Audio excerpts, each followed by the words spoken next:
지금 이더리움은 급락 이후 더 떨어지지도 그렇다고 살아나지도 못한 애매한 자리에 뭉쳐 있어요. 이 한 자리에서 늦게 들어온 숏과 성급하게 바닥을 잡은 롱이 동시에 흔들고 있습니다. 바로 이 구간을 어떻게 읽느냐에 따라 오늘 새벽 단타의 승패가 갈려요. 안녕하세요, 트레이더 K입니다. 오늘 새벽 이더리움 분석을 시작하겠습니다. 지금 이더리움 15분봉 흐름은 비트코인과 함께 약세 압력을 받고 있는 상태예요. 큰 그림으로 보면 위에서부터 차근차근 눌러내려온 하락 흐름이 이어지고 있고 한번 크게 빠진 음봉이 나온 뒤에 그 아래에서 가격이 횡보하는 모습이 보입니다. 그런데 여기서 한 가지 재미있는 부분이 있어요. 이더리움이 무너질 때 움직임 자체가 비트코인과는 다르다는 점이에요. 비트코인이 지금 시장 전체의 방향을 흔드는 역할이라면 이더리움은 그 안에서 기관적임이 아직 남아있는 것을 보여주는 경우가 많습니다. 실제로 지금 이더리움을 보면 급락 이후에 곧바로 주가 폭락으로 이어지기보다 1980달러 부근에서 계속 버티는 움직임이 나오고 있어요. 이건 단순히 멈춘 게 아니에요. 시장이 여기서 바로 더 던져도 되는 자리인지를 고민하고 있다는 뜻입니다.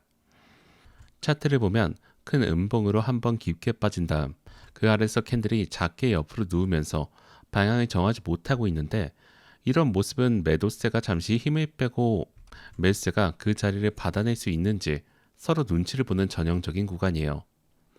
다시 말해 지금 1980달러대는 단순 통과 지점이 아니라 더 빠질지 아니면 여기서 한번 받쳐 올라갈지를 가르는 일종의 분기점 역할을 하고 있는 셈이에요. 이렇게 버티는 움직임이 나온다고 해서 흐름이 강해졌다고 보긴 어렵습니다. 현재 이더리움은 큰 틀에서 비트코인 흐름을 그대로 따라가고 있는데 강도 자체를 보면 완전히 강한 상태는 아니고 그렇다고 완전히 붕괴된 상태도 아니에요. 지금은 약함과 중립, 그 사이에 가까운 흐름이라고 보면 됩니다. 왜 그렇게 보냐면 비트코인이 강하게 밀릴 때 이더리움도 같이 눌렸지만 최근 반등 구간에서는 MACD 회복 속도가 이더리움 쪽이 조금 더 빠르게 나오고 있기 때문이에요. 이건 단기적으로 이더리움 쪽에서 숏청산 움직임이 일부 들어오고 있다는 의미로도 읽을 수 있어요. 바로 이 지점에서 대부분이 착각합니다. MACD가 올라오고 RSI가 반등하면 추세 전환이 시작됐다고 생각하는 겁니다. 그런데 지금 구조는 상승 복귀라기보다 하락 이후의 숨고르기에 훨씬 더 가까워요. 정리하면 지금은 하락 이후의 단기 횡보에 눌림 반등이 더해진 구조이고 추세가 완전히 뒤집히지도 않았다는 겁니다. 흐름의 성격을 이해했다면 그 다음으로 봐야 할 건 이 반등이 어디까지 올라갈 수 있는가예요. 지금 자리에서 가장 중요한 저항은 1995달러에서 2010달러 구간이에요. 이 자리가 왜 중요하냐면 이평선 저항과 단기 매물 그리고 한번 무너졌던 자리까지 한꺼번에 겹쳐 있기 때문이에요. 세 가지 부담이 같은 구간에 몰려 있다는 건 이곳을 회복하지 못하면 반등이 나오더라도 다시 눌릴 가능성이 높다는 뜻입니다. 그 위로는 2030달러 부근이 다음 기준선이에요. 이더리움이 여기까지 올라가줘야 시장 분위기가 조금 바뀔 수 있습니다. 바꿔 말하면 1995달러에서 2010달러를 넘지 못하고 자꾸 윗꼬리만 길게 다는 모습이 반복된다면 그건 위에서 매물이 계속 쏟아지는 신호로 봐야 합니다. 반대로 이 구간을 거래량과 함께 한 번에 밀고 올라가 캔들이 그 위에서 마감된다면 그때부터는 2030달러를 향한 길이 한결 가벼워집니다. 그러니까 1995달러에서 2010달러 구간을 1차 관문으로 보고 2030달러를 분위기 전환의 진짜 기준으로 잡아두는 게 좋습니다. 저항이 위쪽에 한계를 그려준다면 반대로 아래쪽에서는 어디를 지켜야 하는지가 중요합니다. 지금 가장 중요한 지지는 1975달러예요. 이 자리를 다시 이탈하게 된다면 1950달러를 재차 테스트할 가능성이 열립니다. 1975달러가 중요한 이유는 지금 가격이 버티고 있는 1980달러대 바로 아래에 위치하면서 이 박스의 바닥을 받쳐주는 역할을 하고 있기 때문이에요. 이 자리가 한번 밀리면 그 아래로는 마땅히 받쳐줄 매물대가 비어 있어서 1950달러까지는 비교적 빠르게 흘러내릴 수 있는 구조입니다. 여기서 특히 조심해야 할 부분이 있어요. 이더리움은 비트코인보다 한 번 방향이 나오면 변동성이 훨씬 강해지는 경우가 많다는 점이에요. 그래서 지금처럼 위아래가 애매하게 막혀있는 자리에서 추격으로 진입하는 게 가장 위험합니다.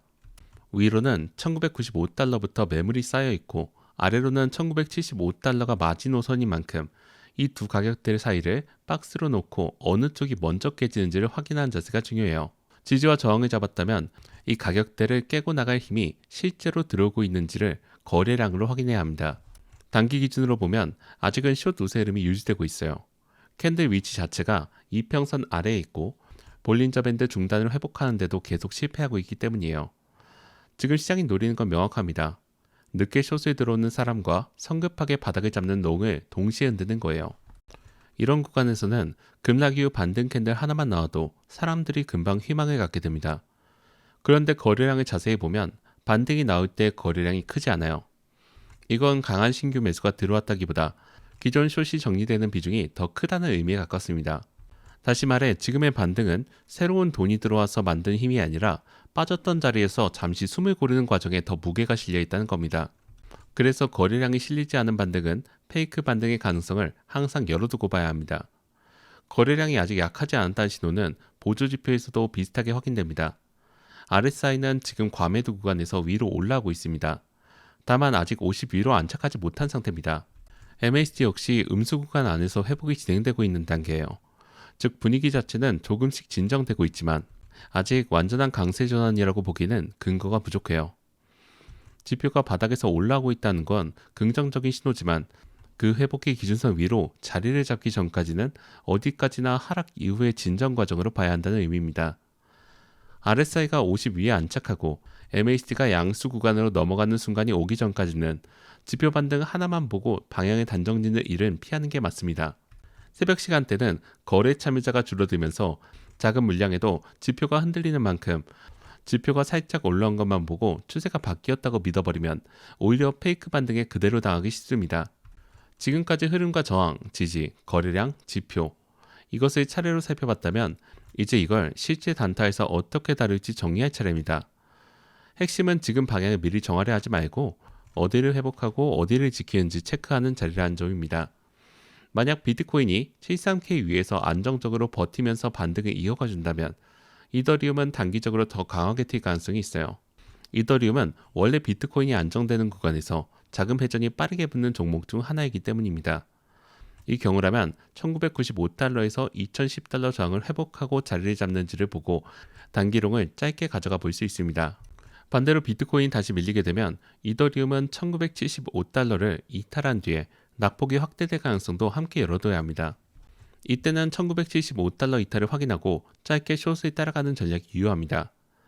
그리고 어느 쪽으로 진입하든 손절 기준은 반드시 미리 정해두는 게 좋습니다. 롱을 잡았다면 저항을 회복하지 못하고 다시 1995달러 아래로 주저앉는 순간이 정리 시점이고 1975달러를 다시 회복해 올라오는 캔들이 나올 때가 빠져나올 자리입니다. 어느 쪽이든 공통된 원칙은 추격이 아니라 확인이에요. 저항을 회복하는 걸 보고 들어가고 지지가 깨지는 걸 보고 대응하는 이 순서를 지키는 것이 지금 같은 박스 구간에서 살아남는 길입니다.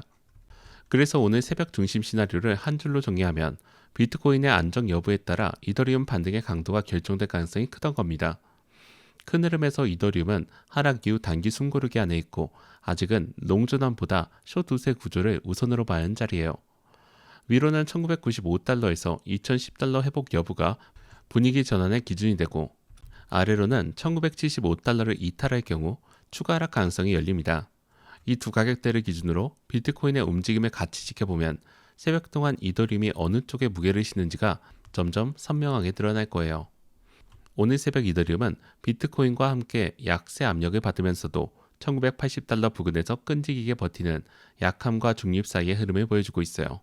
이건 추세가 완전히 돌아섰다기보다 급락 이후 잠시 숨을 고르는 과정에 가깝다고 볼 수 있습니다. 위쪽으로는 이평선 단기 매물, 무너졌던 자리가 한꺼번에 겹친 1995달러에서 2010달러 구간이 1차 관문으로 버티고 있고 이곳을 회복해야 2030달러를 향한 분위기 전환을 기대해 볼 수 있습니다. 반대로 아래쪽에서는 1975달러가 마지막 버팀목이라 이 자리를 내주면 1950달러까지 다시 열리게 됩니다. 거래량과 지표를 함께 보면 반등에 실린 힘이 아직 크지 않고 RSI도 50 위에 안착하지 못했으며 MACD 역시 음수 구간에서 회복 중입니다. 그런 만큼 지금 움직임은 강한 신규 매수보다 숏 정리에 무게가 실린 페이크 반등의 가능성을 항상 염두에 둬야 합니다. 그렇게 지금 방향을 확정하기보다 비트코인 73K 위에서 버텨주는지 그리고 이더리움이 위쪽 저항을 회복하는지 아래쪽 지지를 지키는지 차분히 지켜보는 자세가 필요해요. 결국 추격이 아닌 확인으로 대응하는 것이 새벽 변동성 구간에서 가장 안전한 길이 될 거예요. 이상으로 오늘 새벽 이더리움 분석을 마칠게요. 감사합니다.